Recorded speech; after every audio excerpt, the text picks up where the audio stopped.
재광이 재현아 안녕. 자, 우리는 지금 요한계시록 2장과 3장에 예수님께서 일곱 교회에 보내는 메시지를 지금 읽고 있잖아, 그지? 일곱 교회는 지구상의 모든 시간과 장소를 다 아우르는 교회를 대표하는 어떤 그런 대표의 개념이라고 그랬지. 그래서 일곱 교회에 보내는 모든 메시지들은 교회의 성도들에게, 모든 시대, 모든 지역의 성도들에게 보내는 예수님의 메시지다. 그래서 그 당시에 그 일곱 교회, 이렇게 일곱 교회에 주신 메시지이기는 하지만 이것이 결국은 지금 교회에 있는 모습이기도 하고 역사적으로 그렇게 주님이 하여튼 주신 말씀이다. 자, 그럼 오늘은 4대 교회에 대해서 읽어볼게. 자, 4대 교회는 요 지역에 있어. 4대 교회. 4대 교회는 옛날에 그 지역에 그 리디아라는 왕국의 수도였기도 하고, 또 페르시아 제국 때는 이 소아시아 지역의 수도였기도 하고, 하여튼 4대란 지역은 큰 도시였다. 큰 도시였고 아주 상업적이고 잘 사는 도시였다. 특히 이제 지정학적으로 이 도시가 위치해 있는 게 아주 그 높은 곳에 위치해 있어가지고, 우리 절벽 있잖아. 절벽 위에 이래 있는 것처럼 이게 난곡불락이라 침입하기가 어려웠대. 자, 그런 4대 교회의 사자에게 편지하는데, 하나님 7영과 7별을 가지시니까 내가 네 행위를 안다. 내가 네 행위를 안다. 주님이 우리의 삶을 다 알고 계신다고. 하나님이 재광이 재은의 삶도 다 알고 계신다. 그런데 뭐라고 말씀하시면, 네가 살았다는 이름은 가졌는데 죽은 자다. 참, 사실은 이 4대 교회는 7교회 중에 가장 예수님의 이렇게 큰 꾸지람을 받은 그런 교회 같아. 좀 지정학적으로도 그렇고 그래 해서 좀 이단의 그런 공격이나 이런 것에 또 별로 영향을 받지 않은, 그래서 교회가 잘 성숙할 수 있었을 것 같은 그런 교회였는데, 살았다 하는 이름은 4대 교회, 4대 교회 이렇게 살았다는 이름을 가졌는데 죽은 자다. 너는 죽었다. 영적으로 죽었다. 주님이 지금 그렇게 말씀하는 거야. 참, 꼭 우리 그런 사람들의 얘기를 많이 듣잖아, 그치? 난 누구 때문에 교회는 안 간다. 절대로 안 간다. 이런 얘기 듣는 사람들이 있는데, 꼭 그런 사람들을 예로 들기도 좀 그렇기도 한데, 어쨌든, 막 교회를 열심히 잘 다니고, 그렇게 믿음이 있는 것처럼 보이는데, 실제로는 예수님이 보시기엔 죽은 자다. 나는 교회 열심히 잘 다니고 해서 잘 믿는다 생각하는데, 주님 보시기엔 너는 죽은 자다. 너는 예수 안 믿는, 우리의 죄와 허물로 죽어 있는 저런 예수 안 믿는 자들하고 똑같이 넌 죽은 자다. 라고 이렇게 예수님이 우리를 판단할 수 있다는 것이 참 무서운 그런 얘기지. 그래서 4대 교회에게 주님이, 닌 죽었다. 근데 니는 일깨워라. 깨어나라. 이런 뜻이거든. 깨어나라. 우리 깨어있는다는 말은, 우리 그레고리오 있잖아. 그레고리오 성가, 교황 이름도 그레고리오도 있기도 했는데, 그레고리오라는 말이 이제 깨어있는다 이런 뜻이기도 한데, 그 헬라어로. 그레고리오, 깨어있어서 그 남은 바 죽게 된 것을 굳건하게 해라. 내 하나님 앞에 네 행위가 온전한 걸 찾지 못했다. 굳건하게 해라. 똑바로 해라, 똑바로. 지금 주님 그런 말씀하시는데. 그래서 우리가 일곱 메시지들을 읽을 때, 우리가, 주님 앞에서 마음이 많이 찔릴 수 있는 거지. 내가 정말 살아있기는 하는 건가? 그래서 우리 너무 이렇게 확신이라는 그런 것에 병들어 있는데, 그 구원의 확신 이런 말 있잖아. 구원의 확신을 가져야 됩니다. 나도 젊을 때 학생 때 그런 얘기 많이 했다. 구원의 확신을 가져야 된다. 구원의 확신이 있습니까? 이 구원파도 많이 묻기도 하고, 구원의 확신, 나는 진짜 확신이 있습니다. 나는 예수를 정말 잘 믿습니다. 이런 확신이 얼마나 위험한지 지금 이 주님이 말씀하시잖아. 네가 그래 확신한다고? 죽었다. 이렇게 말씀하시는데, 네가 어떻게 받았는지, 어떻게 들었는지 생각하고 지켜 회개해라. 어떻게 받았는지, 어떻게 이 복음을 받았고 어떻게 들었는지, 네 생각을 해라라고. 생각을. 이거 지켜서 회개해라. 일 깨지 않으면 내가 도둑같이 이를 거다. 주님이 도둑같이 이르면은, 우리가 전혀 준비되어 있지 않고, 나는 예수를 믿는다고 생각하고 있는데, 주님 도둑같이 오셔가지고, 우리 열처녀 비유가 있잖아, 그치? 열처녀 비유. 다섯 처녀는 지혜로웠고 다섯 처녀는 밀어냈지. 다섯 처녀는 불과 이 등잔, 불과 기름을 같이 준비하고 있었고, 이건 불만 준비하고 있었지. 이게 신랑이 늦게 오니까 둘 다 잠이 와 자버렸는데, 결국은 신랑이 갑자기 오니까 기름까지 준비하고 있었던 이 다섯 처녀만 들어가게 된 거지. 여기는 불이 꺼져버려가지고 못 들어간 거지. 이렇게 주님이 갑자기 올 때 우리 안에 이렇게 뽀록나게 된다는 말이지. 드러나게 될 거라고. 난 분명히 예수를 믿고 있었다고 생각했는데 아니었어. 내가 지옥 가게 된다는 걸 상상한다는 건 정말 어렵잖아, 그렇지? 지옥이라는 건 정말 무서운 곳이야. 내가 지옥 꿈을 꾼 적이 있거든. 와, 진짜 그 꿈 꾸는 날 난 진짜 죽는 줄 알았다. 뭔가 너무 힘들고 너무 고통스러운데 꿈속에서 그게 생생하게 느껴지는 거야. 와, 어쨌든. 그러나 사대 그 옷을 더럽히지 않은 자 몇 명이 있었다. 옷을 더럽히지 않은. 그 옷을 더럽히지 않고 그래서 흰 옷을 입고 나와 함께 다니니 그들은 합당한 자다. 그 성경에 보면 옷에 대해서 많이 나오거든. 그래서 옷을 더럽히지 않은. 그래서 옷을 깨끗하게, 이 영적인 순결을 유지하는 어떤 그런 의미를 볼 수 있겠지. 이기는 자는 이와 같이 흰 옷을 입을 것이고, 자, 이기는 자 또 나오지만, 이기는 자는 뭘 할 것이다? 흰 옷을 입을 것이다. 내가 그 이름을 생명책에서 결코 지우지 않는다. 생명책에 그 이름이 기록되어 있단 말은 우리가 영생을 가질 거라는 그런 말이지. 흰 옷을 입는다는 말은, 나중에 또 나와, 이 흰 옷이라는 것에 대해서. 그 이름을 내 아버지 앞과 천사들 앞에서 시인할 거다. 귀인 자는 성령이 그들에게 하시는 말씀을 들으라.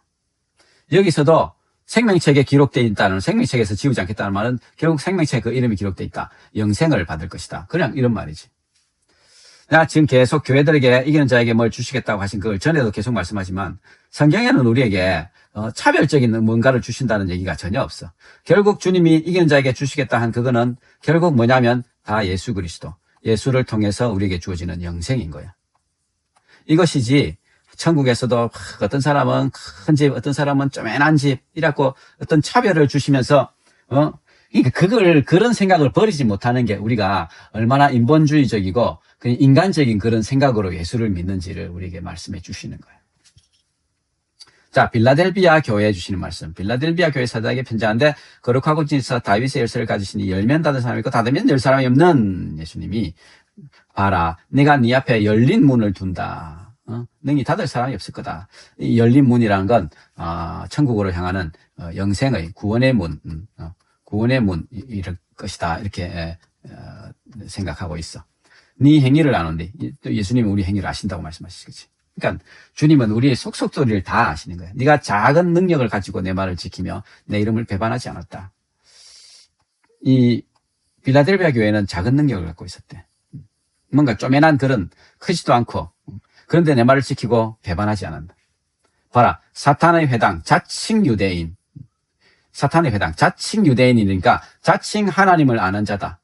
자칭 나는 하나님을 아는 자다. 이렇게 하는데 거짓말하는 자.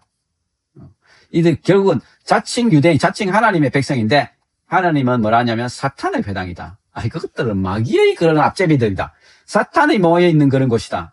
그렇게 말씀하시는 거지. 정말 이거 정말 두려운 말씀이지. 지금 이 교회에 말씀하시는 거죠. 교회에. 자칭 유대인이다. 자칭 하나님의 백성이다 하는데 사탄의 모임일 수 있다는 거 정말 두려운 거야. 정말 두려운 거. 야, 진짜 무서운 일이다, 그지? 무서운 일이야. 사탄의 회당, 거짓말하는 자들, 그들 중에서 몇을 니한테 줬어. 네 발 앞에 절하게 하고, 내가 니를 사랑하는 줄을 알게 할 거다. 그러니까 이들이 교회를 엄청 많이 핍박했거든. 결국 이들이 교회 앞에 절하고 무릎 꿇게 만드셨다는 것이. 네가 내 인내의 말씀을 지켰으니 나도 너를 지켜서 시험의 때를 면하게 하겠다. 이것은 장차 온 세상에 임해서 땅에 거하는 자들을 시험할 때다. 장차 온 세상에 임해서 땅에 거하는 자들을 시험할 때, 이 시험은 이제 심판. 그러니까, 마지막 때에, 이 땅에 오게 될 그런 고난의 시간, 환난의 시간. 그때에 그 시험의 때를 면하게 하겠다. 이런 말씀인데, 내가 속해올 건데 네가 가진 것을 굳게 잡아서 아무도 네 멸류관을 빼앗지 못하게 해라. 이기는 자에게는 내 하나님 성전의 기둥이 되게 하겠다. 성전의 기둥, 성전의 기둥. 여기 보면 이 버가모 교회고, 내가 소아시아 7교회들을 쭉 한번 돌아봤었는데, 이 신전도 그렇고, 이 교회, 신전들의 이 기둥들이 지금은 기둥들만 남아있는 거야. 기둥들만 남아있는데, 그만큼 기둥이라는 건 중요한 거지. 하나님 성전의 기둥이 되게 하겠다. 결코 다시 나가지 않을 거다. 하나님이 성전의 기둥이 된다는 건 하나님의 성전이다. 하나님이 거하시는 집이 될 것이다. 결국 교회가 뭐냐면 하나님이 거하시는 전이다. 한 사람 한 사람의 성도들 안에 성령이 거하시는, 너희들은 하나님의 성령이 거하시는 하나님의 전인 줄 알지 못하느냐, 이렇게 말씀하셨잖아. 결국 우리가 하나님의 성전이 된다는 것은 하나님이 은혜에 거하신다는 그런 뜻이지. 내 아버지의 이름과 하나님의 성, 하늘에서 내 아버지로부터 내려오는 새 예루살렘의 이름, 나의 새 이름을 그 위에 기록하겠다. 그 이름들, 지금 여기 이름들을 이게 기록하는, 그러니까 이름을 기록한다는 것은 소유의 개념이잖아. 하나님, 너는 이제 내 거다. 여기에도 여전히 뭐 대단한 어떤 그런 걸 주시겠다는 그런 게 아니지, 그지? 오늘 하는 김에 그냥 다 해버리자. 라오디가 교회. 라오디게아 교회 이제 마지막 교회지. 라오디게아 교회에게 아멘이고 충성되고 참전 증인이시고 하나님 창조의 근본이시니 이런데 내가 네 행위를 안다. 네가 차지도 않고 뜨겁지도 않는다. 차든지 뜨겁든지 하기를 원한다. 이렇게 미지근해서 뜨겁지도 않고 차지도 않으니까 내 입에서 니를 토해 버려야겠다. 이게 이 라오디게아라는 지역은 항상 좀 물 문제가 있었대. 그래갖고 이 북쪽에 있는 히에라폴리스라는 곳과 남쪽에 있는 골레세라는 도시에서 이 더운 물과 찬물을 이제 끌어와서 쓴 거야. 끌어와서 쓰는데 더운 물이 올 때도 오니까 다 식어갖고 미지근하게 되고 찬물도 오면서 좀 대파지기도 해가지고 미지근하게 되고 그래가지고 그러니까 지금 이 말씀은 이들은 이거를 읽으면서 차고 뜨겁고 이거를 금방 이해할 수 있는 거야. 자기들이 물을 끌어와서 쓰는 거를 금방 이해하는 거거든. 그래, 너가 미지근하다. 뜨겁지도 않고 차지도 않고, 내 입에서 토해내버려야 되겠다. 지금 이렇게 말씀하신 거지. 너는 말하기를, 너가 자칭 나는 부자다. 부족한 게 없다. 이래 하는데, 니는 네 공부한 거, 가련한 거, 가난한 거. 그러니까 이 라오디게아 교회가 공고하고 가련하고 가난하다, 영적으로. 아니, 실제로는 부조했나 봐. 그리고, 눈먼 것, 벌거벗은 것을 알지 못한다. 이 라오디게아 교회에게 하시는 말씀도 지금 엄청나게 지금 주님이 세게 말씀하시잖아, 그렇지? 너는 지금 부자라고, 부유하다고. 그런데, 너 진짜 공고하고 가련하고 가난하다. 눈까지 멀어 있다. 눈까지 멀어 있고 벌거벗고 있다. 너가 지금 그런 상태다. 이라고 주님 말씀하시는 거죠. 진짜, 우리가 교회가 지금 교회가 부흥하고 크고 막 이러고 있는데도 주님 바라보시면서 너는 진짜 아무것도 없고 아무 내세울 것도 없는 가난하고 빈털터리 교회고 눈도 멀어 있고 벌거벗고 있는 그런 교회다. 라고 말할 수 있는 거지. 야, 진짜 주님이 우리에게 지금 교회들에게 하신 말씀이시라고. 내가 너한테 권하는데 내한테서 불로 연단한 금을 사서 부유하게 해라. 흰 옷을 사서 입어라. 벌거벗은 수치를 그래서 가려라. 안약을 사서 눈에 발라서 보게 해라. 결국은, 내한테서 금을 사라. 예수님한테서 금을 어떻게 사지? 또, 내한테서 흰 옷을 사서 입어라. 벌거벗은 수치를 가려라. 내한테서 안약을 사라. 눈에 발라라. 주님한테서 다 사래. 어떻게 하면 우리가 주님한테서 사는 거야? 그런 것들을 주님 파세요. 근데 뭘로 살까, 주님한테서? 결국, 이 주님이 말씀하시는 이 모든 이 것들, 결국은 우리가 우리 것을 온전히 들여서, 주님밖에 없습니다. 에베소교회 처음 말씀하셨거든. 처음 사랑. 주님, 내가 죄인입니다. 내가 죄인입니다. 내를 용서해 주십시오. 주님, 첫사랑의 은혜에서 멀어지지 않게 해주십시오. 십자가에서 멀어지지 않게 해주십시오. 주님, 저를 도와주십시오. 아버지, 저를 도와주십시오. 내가 사랑하는 자를 책망하고 징계한다. 주님 이 교회를 사랑하시기 때문에 지금 책망하고 있는 거야. 징계하고 있는 거야. 그러니까 네가 열심을 내라. 회개해라. 지금 7교회가 정말 핍박 가운데서도 믿음을 지키고 있는 훌륭한 교회가 있었지. 서머나 교회와 빌라델비아 교회 두 교회는 전혀 하나님한테 혼나지 않은 교회. 나머지 7교회는, 나머지 5교회는 다 이 혼이 났지. 대부분은 잘못된 교훈들, 이단적인 가르침들 때문에 혼이 났지. 그런데 물질적인 지금 사대교회나 이 라오디게아 교회는 물질적인 풍요 속에서 믿음을 놓치고 있는 교회들이잖아, 그렇지? 어쩌면 그럼 미국의 교회나 한국의 교회가 지금 이런 상태인지 몰라. 풍요 속에서 나는 부하다고 생각하고 나는 믿음을 잘 지키고 있다고 생각하는데 주님은 너희들은 죽은 자다. 너희들은 눈이 멀었고 벌거벗고 있다. 너희들 똑바로 해라. 이렇게 주님은 지금 교회들을 책망하시고 징계하신다고. 왜냐하면 교회를 사랑하시기 때문에. 교회가 다시 정결한 상태가 되기를 원하시거든. 볼지어다 내가 문 밖에 서서 두드리는, 누구든지 내 음성을 듣고 문을 열면 내가 그에게로 들어가 그와 더불어 먹고 그는 나와 더불어 먹으리라. 우리는 이 말씀을 예수 안 믿는 사람들한테 많이 쓰는데 사실은 이 말씀을 주님이 교회들에게 하신 말씀이라고. 봐라. 내가 문 밖에 서서 두드린다. 이 그림 유명하잖아, 그치? 이 그림을 있는데 예수님이 지금 밖에서 마음의 문을 두드리는 그 문이 나오는데 사실 보면 이 손잡이가 없어. 손잡이가 없다고. 이 문은 안에서만 열 수 있거든. 그래서 문 밖에 서서 두드리는데 내 음성을 듣고 문을 열면 주님이 하시는 게 뭐라고? 그와 더불어 먹고 마시는 거야. 먹고 마신다는 말은 결국 평범한 매일매일의 삶을 살아간다는 말이지.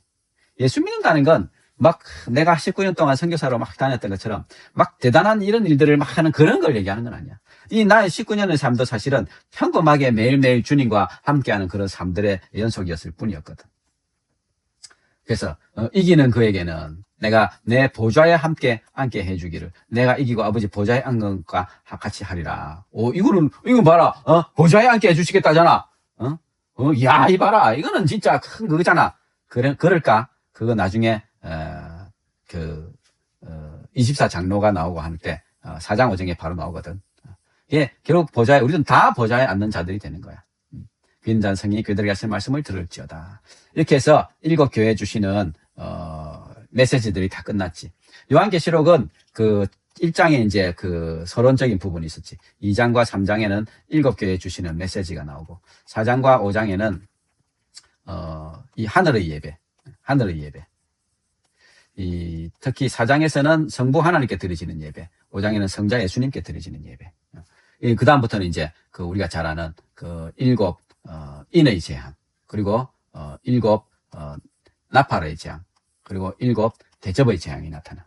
그리고 6번째와 마지막 7번째 사이에는 항상 끼어 있는 인터미션이 나와. 여기도 인터미션이 나오고. 근데 여기 끝나고는 이 12장에서 15장, 16장까지가 전체 아주 큰 중간에 끼어드는 게 있는데 이게 정말 중요해. 그리고 이제 7 대접의 장이 끝나면 이제